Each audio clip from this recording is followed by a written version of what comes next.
What up, Cucks? It's your boy the Hater once again, and I wanted to talk about something that really annoyed me about the Royal Rumble.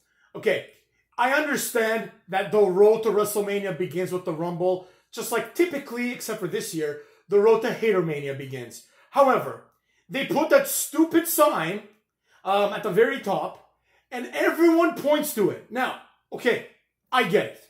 In some video games, they even have that during the Rumble. Like they'll focus on the sign, they'll have the wrestlers look at the sign just to kind of, I guess, really, really display to the viewer and the fan how important this match is, and I guess how important it is to be at WrestleMania and main event WrestleMania. By the way, remember when it was a big deal to even just have a match at WrestleMania? Now you have two nights, so it's like it is what it is. Everyone gets a match. Like AOP is gonna have a match, and they haven't had one in like years. But anyways, the point is, the over reliance on pointing to the WrestleMania sign is getting out of hand. It's getting out of hand throughout both the women's and men's match. Right?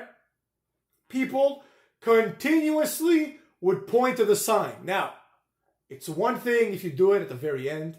It's another thing if you do it at points of the match that are illogical, right? One particular example that comes to mind is Drew McIntyre, right? This idiot, this jobber, does 3 claymores and then looks at the crowd, flips his hair, and points to the sign. What are you doing? You know what I mean? Grab one of these 3 jobbers that you've just claymored and toss one of them out. Why is it that no one in the Royal Rumble wrestles intelligently, right? Now, along with the over-reliance on sign pointing, there was various things that I noticed that can be best described in the Rumble as complete time wasters, right?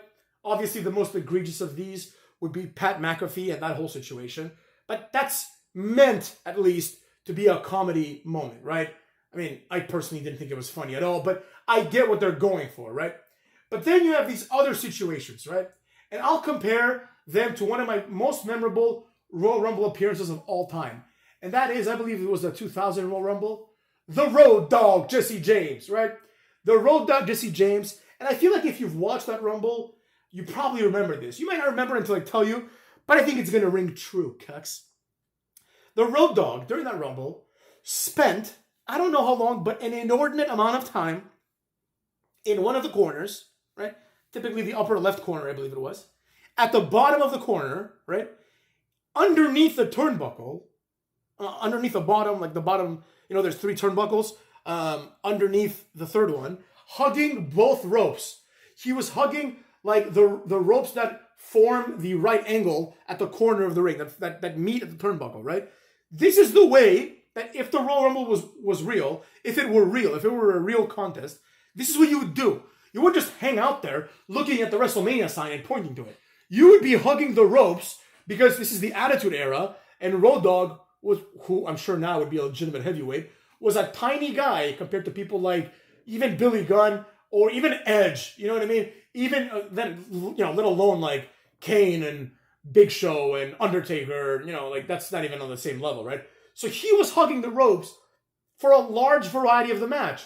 And I remember like it was today, Jerry the King Lawler pointing this out.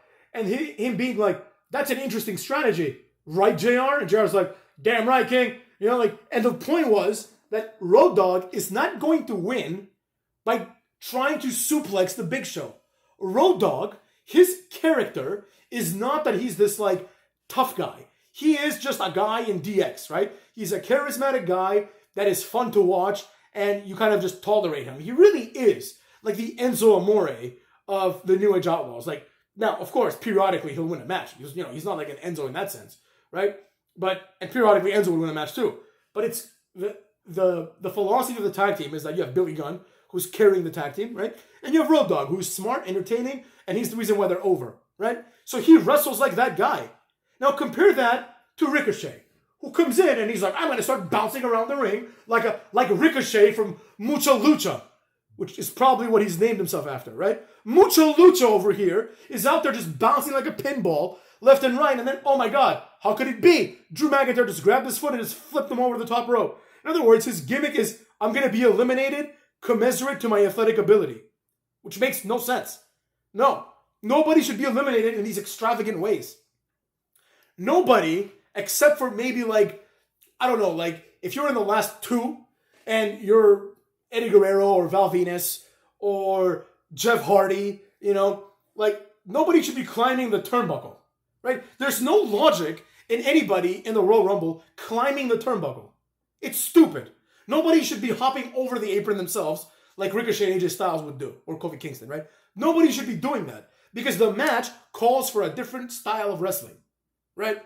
In the WWE games, I don't know if they still have it now, but I'm pretty sure they do.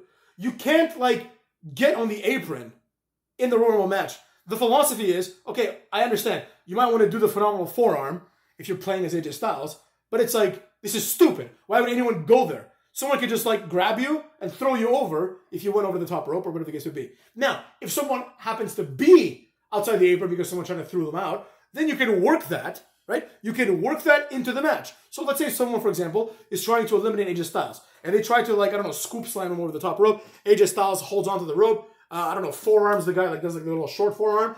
The guy goes back, AJ Styles goes for the phenomenal forearm. Right? That's the way that you would put that spot in the match, right? Same thing with the turnbuckle. Someone tries to put you on the turnbuckle because it's an easy way to throw you off. You kick them and then you do your like top rope dive, right? The only characters that this would make sense for would be someone like Jeff Hardy, right? Whose his entire character is, I don't give a damn, you know what I mean? Like, I'm going to do what I want and whenever I want, even if it's inconsistent with how you win the match, right? In fact, this was like really highlighted in a match where I think it was the Hardys versus the Dudleys for like the WCW Tag Team Championships during the Invasion. And Jeff Hardy, it's a cage match. And I think like Bubba Ray and Matt are like outside. And Jeff Hardy puts Devon on a table and climbs to the top of the cage. And now it's like all he has to do is climb down and then the WCW champions. But instead Jeff Hardy tries to swanton him off the cage. Devon moves out of the way. Jeff Hardy crashes through the table and Devon pins him. Right? Like it's like, and this leads to like his feud with Matt Hardy, right? Because the logic was, what are you doing? We're supposed to win a match.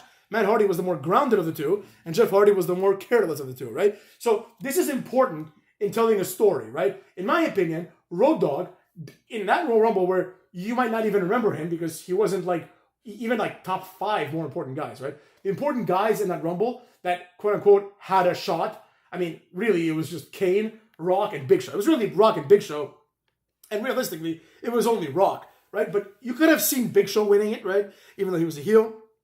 Kane was an upper, mid-carder, arguably main eventer. And then you had X-Pac. And X-Pac could have won it because they pushed him. He had a storyline during the Rumble. His job was pretty much to just make sure Kane doesn't win, right? Because he had a feud with Kane. But you knew that X-Pac was going to be one of the last 4, and he was, right? So it's kind of like that. And Billy Gunn was like in the top 5. You knew who was going to be there, kind of, right? Like you knew that like Scotty 2 Hotty wasn't going to be there, right? But nevertheless, the point stands. The things that wrestlers do have to make sense. Road Dogg, who didn't have that role in that Rumble, decided to play the role that his character would play, right? And therefore, in my opinion, Road Dogg had a much better showing at the Rumble than, let's say, Gunther, who's just out there. He didn't do anything. It's like watch the Rumble again if you want. And you tell me what this Kozlov ripoff did that was not done by Karrion Kross. What did he do? I mean, at least Karrion Kross did his finisher. You know, so forget that. Karrion Kross outperformed him. What did he do that Lashley didn't do? What did he do that Ludwig Kaiser didn't do? What did he do that Ricochet didn't do? What did he do? Why does he get to stay 40 minutes and Carmelo Hayes has to be thrown off in 5? Why? Braun Breaker, who had a much better showing in a much shorter period of time. So this idea, right? The Rumble's all screwed up is the point of this video. The idea that like, if you stay longer, you've had a better performance is absurd.